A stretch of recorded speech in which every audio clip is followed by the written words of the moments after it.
Hi dear students, हमारे YouTube channel में आपका स्वागत है। सो स्टूडेंट्स, आज हम पढ़ेंगे मैट्रिक्स, जिसे हम अवयव के नाम से जानते हैं, तथा टाइप्स ऑफ मैट्रिक्स, अवयव के प्रकार के बारे में भी पढ़ेंगे।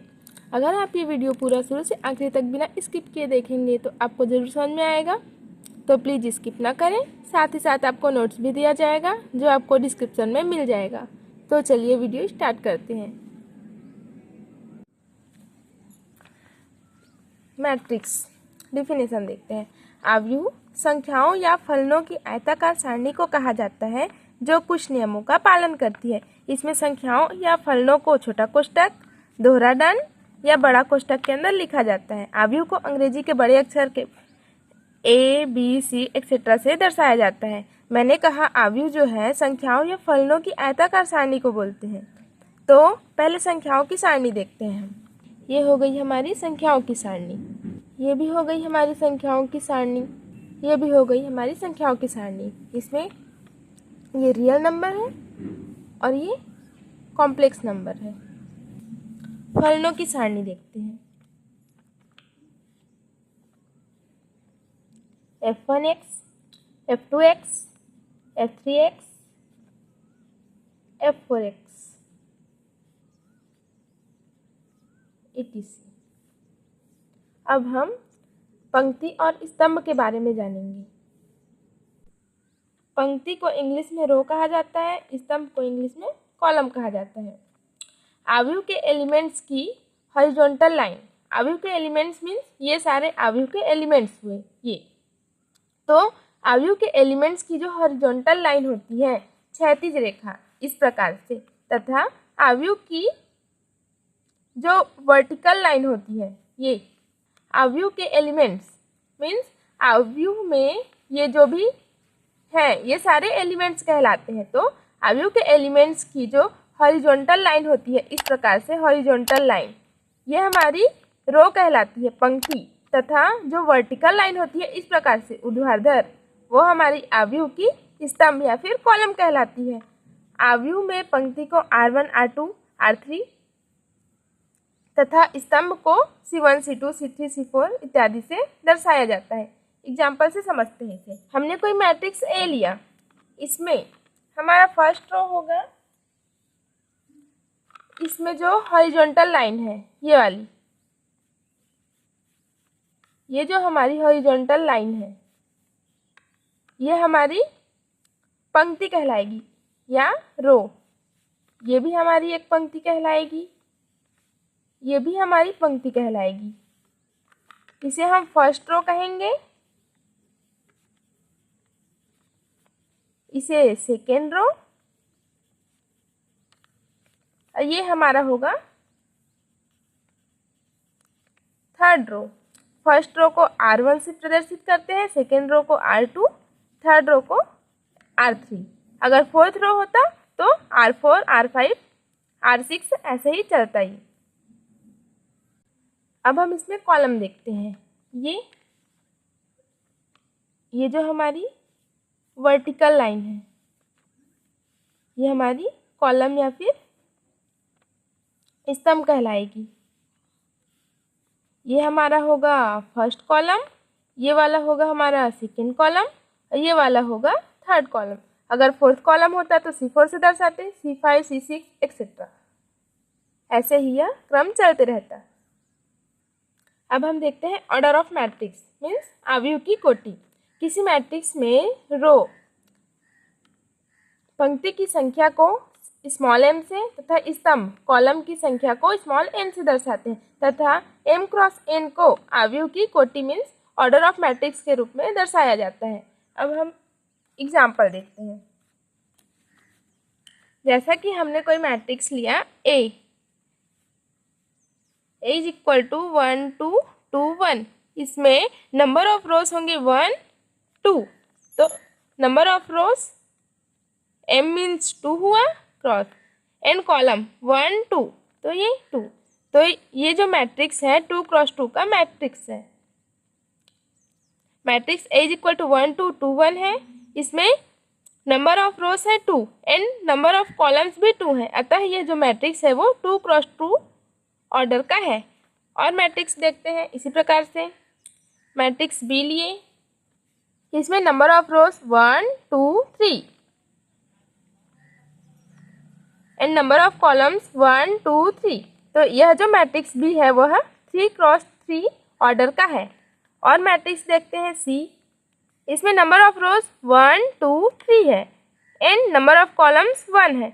अतः यह जो मैट्रिक्स है सी वह 3x1 ऑर्डर का है। जनरली हम देखते हैं किसी आव्यूह में कोटि को m क्रॉस n से लिखा जाता है।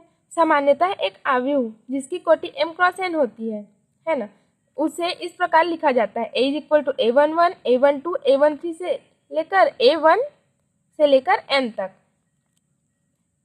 a21 a22 a23 से लेकर a2n तक, am1 am2 am3 से लेकर amn तक।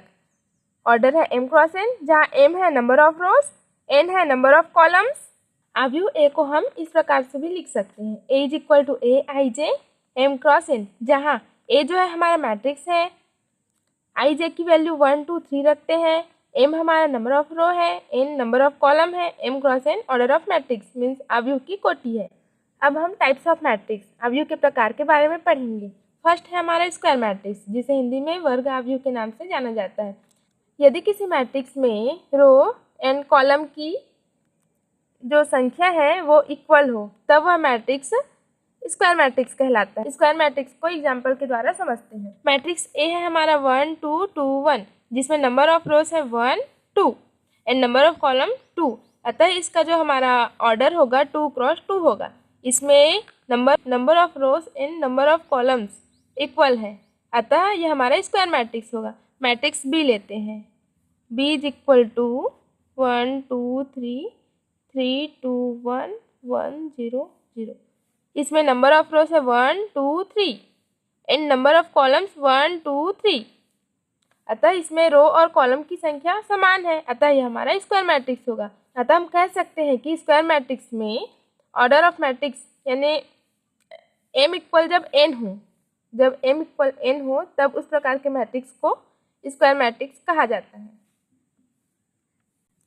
सेकेंड टाइप है हमारा रेक्टेंगुलर मैट्रिक्स, जिसको हिंदी में आयताकार आव्यूह बोला जाता है। यदि किसी मैट्रिक्स में पंक्ति, रो तथा स्तंभ, कॉलम की संख्या समान न हो, तब वह मैट्रिक्स रेक्टेंगुलर मैट्रिक्स कहलाता है। रेक्टेंगुलर मैट्रिक्स जो है स्क्वायर मैट्रिक्स का अपोजिट होता है। इसमें number of rose and number of columns equal होते हैं, पर इसमें number of rose and number of columns equal नहीं होते हैं। एग्जाम्पल के द्वारा समझते हैं। जैसे कि हमने मैट्रिक्स ए लिया, इसमें नंबर ऑफ रोज 2 है एंड नंबर ऑफ कॉलम 1 है, m ≠ = n, तब इस प्रकार के मैट्रिक्स को रेक्टेंगुलर मैट्रिक्स कहा जाता है। मैट्रिक्स बी लेते हैं, इसमें number of rows 1 2 3 and number of columns 1 2। इसमें number of rose and number of columns equal नहीं है, तो इस प्रकार के मैट्रिक्स को रेक्टेंगुलर मैट्रिक्स कहेंगे। इसमें m ≠ = n होता है।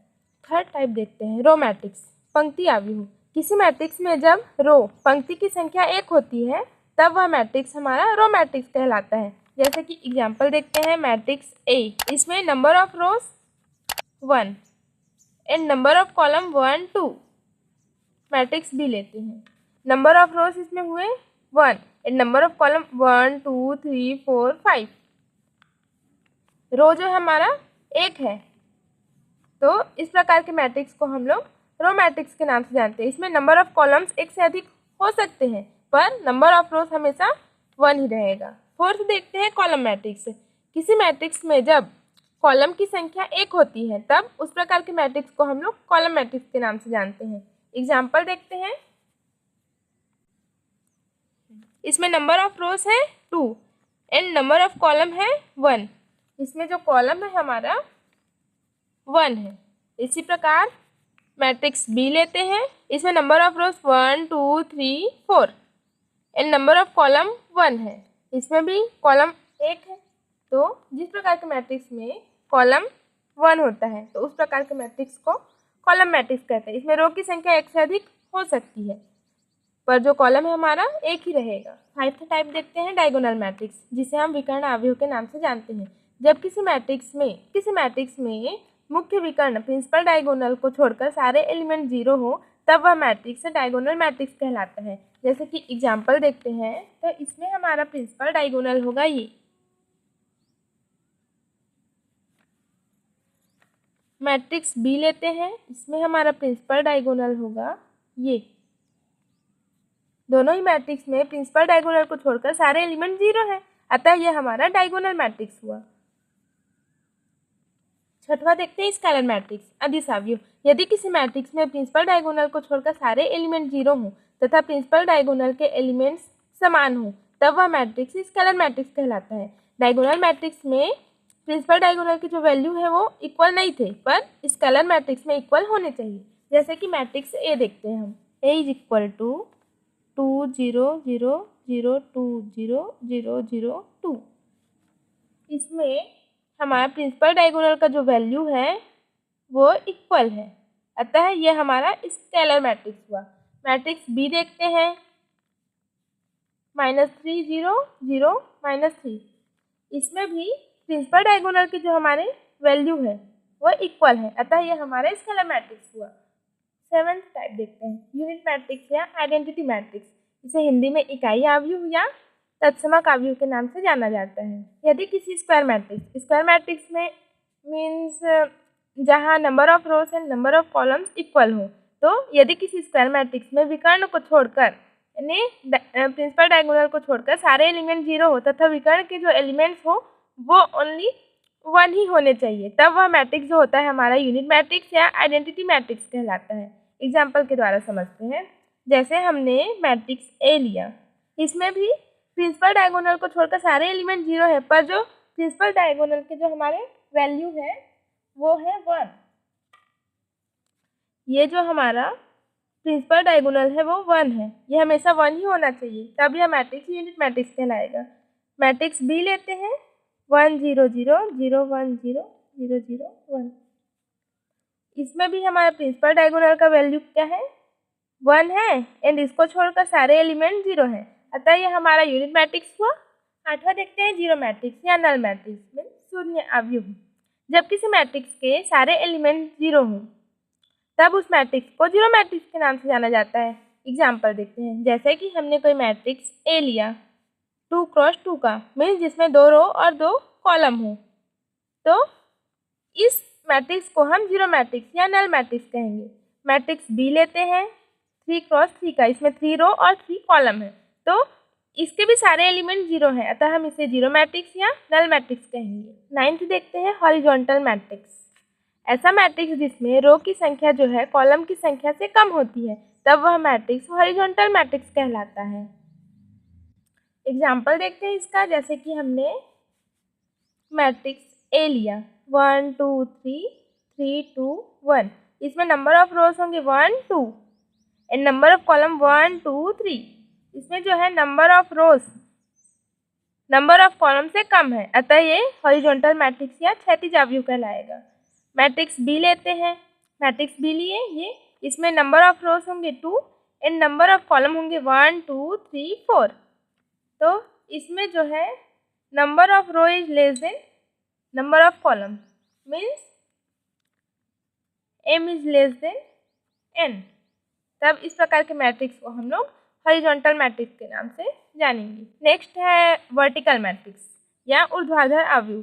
ऐसा मैट्रिक्स जिसमें कॉलम की संख्या रो की संख्या से कम हो, तो वह मैट्रिक्स वर्टिकल मैट्रिक्स कहलाएगा। यह जो है हॉरिजॉन्टल मैट्रिक्स का अपोजिट है। एग्जाम्पल देखते हैं इसके लिए भी। मैट्रिक्स ए लिए 1 2, इसमें number of rows 1 2 and number of column 1। इसमें जो नंबर ऑफ कॉलम है वह नंबर ऑफ रो से कम होता है।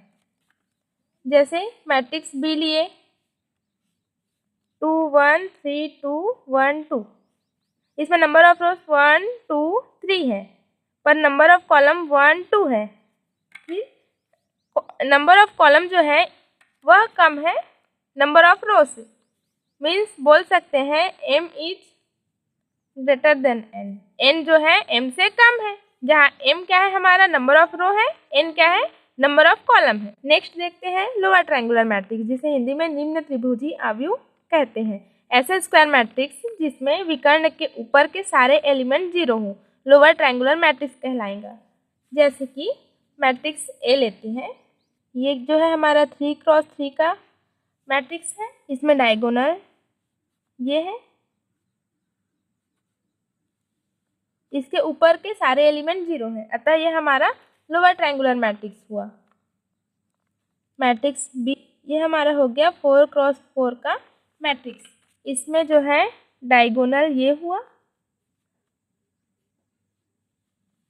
और डायगोनल के ऊपर वाले सारे एलिमेंट 0 हैं, अतः ये हमारा लोअर ट्रायंगुलर मैट्रिक्स हुआ। नेक्स्ट देखते हैं अपर ट्रायंगुलर मैट्रिक्स, ऊपरी त्रिभुजी आव्यूह। ऐसा स्क्वायर मैट्रिक्स जिसमें विकर्ण के नीचे वाले सारे एलिमेंट 0 हों अपर ट्रायंगुलर मैट्रिक्स कहलाएगा। ये जो है लोअर ट्रायंगुलर मैट्रिक्स का जस्ट अपोजिट होता है। इसमें भी हम मैट्रिक्स ए लेते हैं, ये हमारा 3x3 का मैट्रिक्स है ए, इसमें जो है डायगोनल ये है और डायगोनल के सारे एलिमेंट नीचे जो है इसमें 149 डायगोनल एलिमेंट्स है और इसके नीचे के एलिमेंट 0 है, अतः ये हमारा अपर ट्रायंगुलर मैट्रिक्स हुआ। एक और मैट्रिक्स देखते हैं, मैट्रिक्स बी, जो 4x4 का होगा। ये हमारा 4x4 का मैट्रिक्स है, इसमें प्रिंसिपल डायगोनल हमारे ये है और इसके नीचे के सारे एलिमेंट 0 हैं, अतः यह हमारा अपर ट्रायंगुलर मैट्रिक्स हुआ। अब हम एक बार रिवीजन कर लेते हैं। हमने आज क्या क्या पढ़ा? मैट्रिक्स की डिफिनेशन, आव्यूह जो होता है संख्याओं या फलनों की आयताकार सारणी होती है जो कुछ नियमों का पालन करती है। इसे छोटे कोष्ठक, दोहरा दंड, बड़ा कोष्ठक के अंदर लिखा जाता है। इसको अंग्रेजी के बड़े अक्षर कैपिटल A, B, C से एक्सेट्रा से दर्शाया जाता है। और हमने देखा रो और कॉलम किसे कहते हैं। जो हमारी हॉरिजॉन्टल लाइन होती है, क्षैतिज रेखा, वो हमारी रो कहलाती है एंड जो वर्टिकल लाइन होती है वो हमारी कॉलम कहलाती है। और हमने देखा ऑर्डर ऑफ मैट्रिक्स, आव्यूह की कोटि, M क्रॉस N को आव्यूह की कोटि बोला जाता है। हमने टाइप्स ऑफ मैट्रिक्स के बारे में भी पढ़ा। फर्स्ट स्क्वायर मैट्रिक्स, इसमें number of rose and number of columns equal होते हैं। सेकेंड रेक्टेंगुलर मैट्रिक्स, इसमें number of rose and number of columns equal नहीं होते हैं। रो मैट्रिक्स, इसमें रो की जो संख्या है वो हमेशा एक होगी, कॉलम एक से अधिक हो सकते हैं। फोर्थ टाइप देखा था हमने कॉलम मैट्रिक्स, स्तंभ आव्यूह, इसमें कॉलम की संख्या जो है एक होती है, रो की संख्या एक से अधिक हो सकती है। डायगोनल मैट्रिक्स देखा, इसके बाद डायगोनल मैट्रिक्स में जो प्रिंसिपल डायगोनल है उसे छोड़कर सारे एलिमेंट्स हमारे 0 होते हैं। स्केलर मैट्रिक्स, ये भी डायगोनल मैट्रिक्स की तरह है, परंतु जो डायगोनल में जो एलिमेंट्स होते हैं वो इक्वल होने चाहिए। सेवेंथ टाइप देखा था हमने यूनिट मैट्रिक्स या आइडेंटिटी मैट्रिक्स। इसमें क्या होता है, इसमें भी प्रिंसिपल डायगोनल को छोड़कर सारे एलिमेंट 0 है, पर इसमें जो प्रिंसिपल डायगोनल के जो एलिमेंट्स है वो हमेशा एक होने चाहिए। आठवां देखा था हमने जीरो मैट्रिक्स या नल मैट्रिक्स। इसमें इस मैट्रिक्स में जो सारे एलिमेंट्स हैं 0 होने चाहिए। हॉरिजॉन्टल मैट्रिक्स, इसमें हमने देखा था कि नंबर ऑफ रोज जो है नंबर ऑफ कॉलम से कम होने चाहिए, means m is less than n। 10वां देखा था हमने वर्टिकल मैट्रिक्स या फिर ऊर्ध्वाधर आव्यूह। इसमें क्या हुआ था, जो कॉलम की संख्या है वो रो की संख्या से कम हो, तब ये मैट्रिक्स वर्टिकल मैट्रिक्स कहलाया। 11 देखा हमने लोअर ट्रायंगुलर मैट्रिक्स। ये इसमें हमने देखा जो डायगोनल है उसके ऊपर के सारे एलिमेंट 0 हो तब उसे लोअर ट्रायंगुलर मैट्रिक्स कहेंगे, तथा डायगोनल के नीचे के अगर सारे एलिमेंट 0 हो तो उसे अपर ट्रायंगुलर मैट्रिक्स कहेंगे। आई होप स्टूडेंट्स आप सभी को समझ आया होगा जो मैंने पढ़ाया। अगर आपको इस वीडियो से सीखने को मिला होगा तो हमारी मेहनत के लिए एक लाइक शेयर ज़रूर करें और साथ ही साथ हमारे यूट्यूब चैनल को सब्सक्राइब ज़रूर करें। तो चलिए मिलते हैं अगली क्लास में, तब तक के लिए धन्यवाद। जय हिंद, वंदे मातरम।